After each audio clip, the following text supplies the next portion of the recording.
کہنے کو تو یہ نہ صرف ہندوستان بلکہ موجودہ افغانستان کے علاقوں کابل اور قندھار تک کا بادشاہ تھا۔ دنیا کے چند عظیم طاقتور انسانوں میں اس کا شمار ہوتا تھا، مگر اس کی جسمانی طاقت کا یہ حال تھا کہ اسے پالکی پر بھی اٹھا کر بٹھانا پڑتا تھا۔ یہ حالت اس کی کثرت شراب نوشی کی وجہ سے ہوئی تھی، اور آخری ایام میں انگور کی شراب کے چند قطروں کے علاوہ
عیسوی کو جودھا بائی جو کہ اکبر کی بیوی بھی تھی اور ریاست جے پور کی راجکماری بھی تھی کہ ہاں ایک لڑکے کی پیدائش ہوئی۔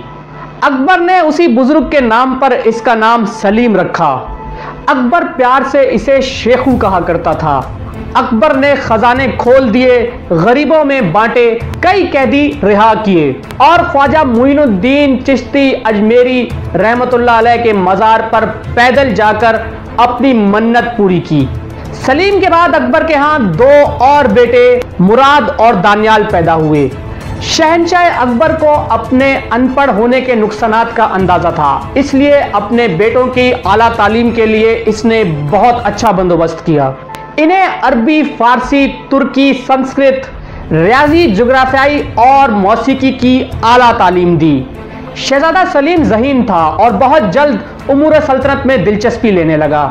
شہزادہ سلیم 9 سال کی عمر میں 10,000 پیادہ سپاہیوں کا منصب دار بنا اور الہ آباد کی جاگیر کا مالک بنا۔ جلال الدین اکبر کے تینوں بیٹے سلیم، مراد اور دانیال کثرت سے شراب نوشی کیا کرتے تھے۔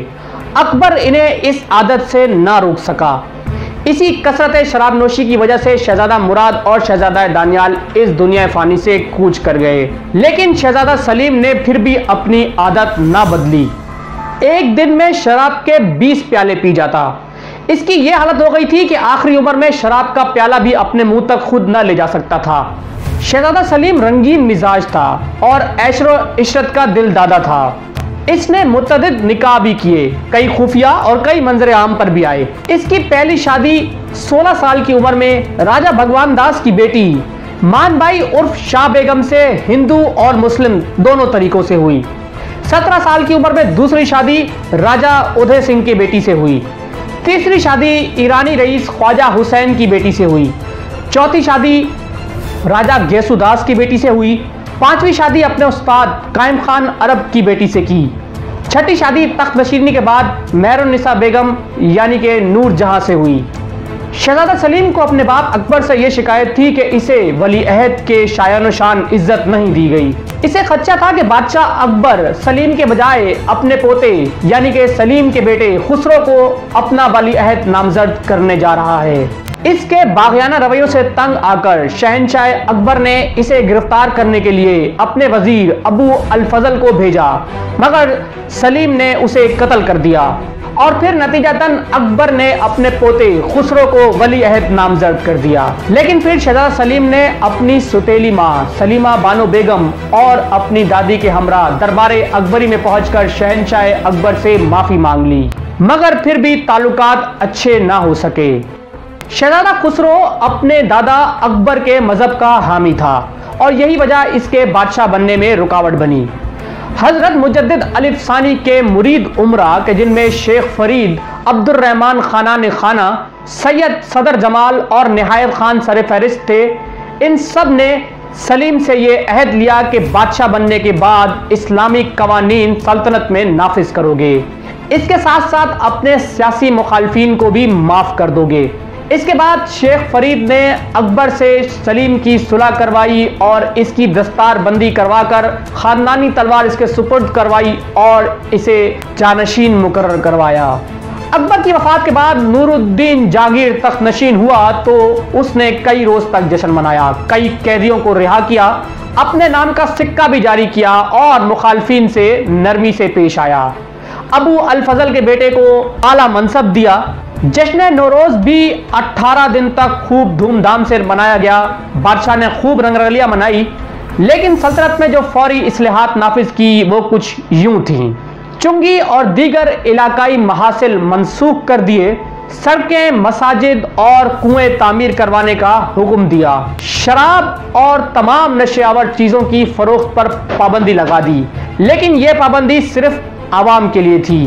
وراثت کے قوانین پر سختی سے عمل کا حکم دیا، سرکاری شفا خانے ہر شہر میں بنانے اور مفت علاج کا حکم دیا۔ جمعرات، ہفتہ اور اتوار کو جانوروں کے ذبیحے پر پابندی لگا دی۔ مجرموں کے ناک کان کاٹنے کی سزائیں منسوخ کر دیں۔ بعد ازاں لاہور تا آگرہ سڑک کے دونوں جانب سایہ دار درخت لگائے گئے۔ ہر کوس کے فاصلے پر ایک کوس مینار اور ایک کنواں تعمیر کروایا۔ ایک زنجیر عدل دریائے جمنا کے کنارے سے قلعہ آگرہ کے شاہی محل تک بندھوا دی تاکہ کوئی بھی اسے کھینچ کر بادشاہ کو اطلاع دے سکے۔ یہ 30 گز لمبی 4 من وزنی خالص سونے سے بنی زنجیر تھی جس کے ساتھ 60 گھنٹیاں شاہی محل میں تھیں۔ بادشاہ خود اس فریادی کی فریاد سنتا۔ شہنشاہ اکبر نے تمام شمالی ہندوستان، جنوبی ہندوستان کا ایک حصہ کابل اور قندھار پر قبضہ مضبوط کر رکھا تھا۔ راجپوتوں کی حمایت حاصل کر کے داخلی مسائل کو کم کر دیا تھا۔ یوں جہانگیر کو کسی بڑے بحران کا سامنا نہ تھا، لیکن اسے تخت نشین ہوئے 6 ماہ بھی نہ گزرے تھے کہ اس کے بیٹے خسرو نے بغاوت کر دی۔ لاہور پر قبضہ کرنے کی ناکامی کے بعد جلندھر کے قریب بھیڑو ادال پر جنگ میں خسرو کی شکست اور ایک بڑی خونریزی کے ساتھ اس بغاوت کا اختتام ہوا۔ جہانگیر نے شہزادہ خسرو کو گرفتار کر کے ایک ہندو سردار انی رائے کی نگرانی میں دے دیا، جسے بعد ازاں شہزادہ خرم شاہ جہاں نے قتل کر دیا۔ شہزادہ سلیم، جہانگیر اور نور جہاں کی شادی ایک الگ داستان ہے۔ مختصر یہ کہ شاہ ایران کے ایک گورنر خواجہ شریف کا بیٹا غیاث الدین اپنی بیوی بچوں کے ساتھ جلا وطن ہو کر دربدر ہوتا ہوا دربار اکبر تک پہنچ گیا۔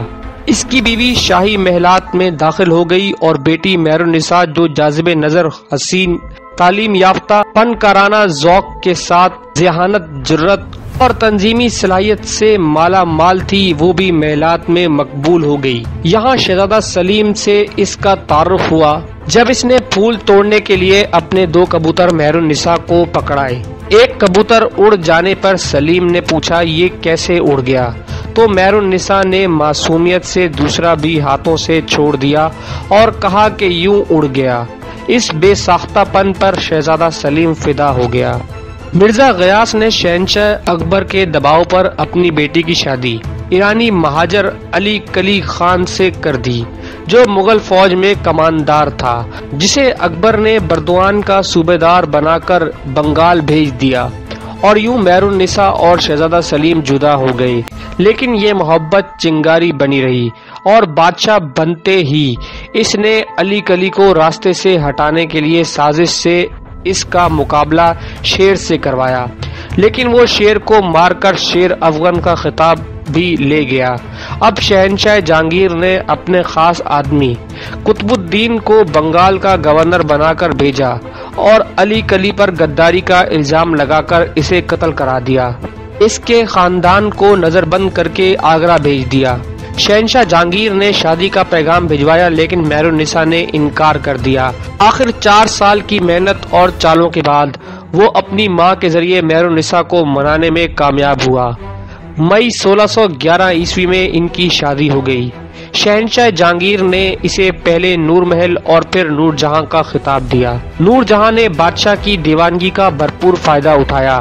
اس کے بعد مرزا غیاث کو اعتماد الدولہ اور بھائی ابو الحسن کو آصف جاہ کا خطاب ملا۔ 1622 عیسوی تک وہ اپنے والد کے زیر اثر رہی اور ریاست کے امور میں بہت بڑے مسائل نہ ہوئے، لیکن اس کے بعد نور جہاں نے سیاسی اختیارات پر مکمل قبضہ کرنے کی کوشش کی اور اپنے بھائی آصف جاہ سے بھی تصادم کا راستہ اختیار کیا۔ آصف خان کی بیٹی کی شادی شہنشاہ جہانگیر کے بیٹے شاہ جہاں سے ہوئی، جبکہ نور جہاں کی بیٹی جو شیر افغن علی کلی سے تھی، لاڈلی بیگم کی شادی شہنشاہ جہانگیر کے چھوٹے بیٹے شہریار سے ہوئی۔ نور جہاں اپنے داماد کو شہنشاہ بنوانا چاہتی تھی، جبکہ آصف خان اپنے داماد شاہ جہاں کو تخت پر دیکھنا چاہتا تھا۔ اس چپکرش نے چند سالوں میں مغلیہ سلطنت کے جاہ و جلال کی بنیادیں ہلا کر رکھ دیں۔ اس سے پیشتر شہزادہ خسرو کے قتل میں بھی نور جہاں کا اہم کردار تھا۔ اسی طرح محبت خان اور شہزادہ خرم کی بغاوتیں بھی نور جہاں کی سازشوں کا نتیجہ تھی۔ شاہی دربار میں خوف و ہراس پھیل گیا۔ جو شخص ذرا نمایاں ہوا یا شہنشاہ کے سامنے حالات کی درست آگاہی پیش کرنے کی کوشش کی، وہ نور جہاں کی سازش کا نشانہ بنا، حتیٰ کہ حضرت مجدد الف ثانی بھی اس کے انات سے نہ بچ سکے۔ سلطنت تباہی کے کنارے آ پہنچی۔ جہانگیر کے دور کے آخری سالوں میں نور جہاں نے شاہ جہاں کو حکم جاری کروایا کہ وہ قندھار چلا جائے۔ وہ صورتحال سے آگاہ تھا کہ اسے دارالحکومت سے دور بھیجنے کا مقصد تخت پر قبضہ ہے، اس لیے اس نے قندھار جانے سے انکار کر دیا۔ 1623 عیسوی میں شاہ جہاں اور شاہی فوج میں تصادم ہوا اور اس کا اہم حامی راجپوت راجہ بکرم جیت مارا گیا۔ شاہ جہاں کو دکن فرار ہونا پڑا۔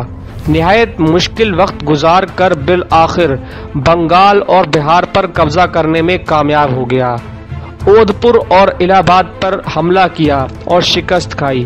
شاہ جہاں کو کامیابی کی کوئی صورت نظر نہ آئی تو اس نے اپنے باپ شہنشاہ جہانگیر سے معافی مانگ لی۔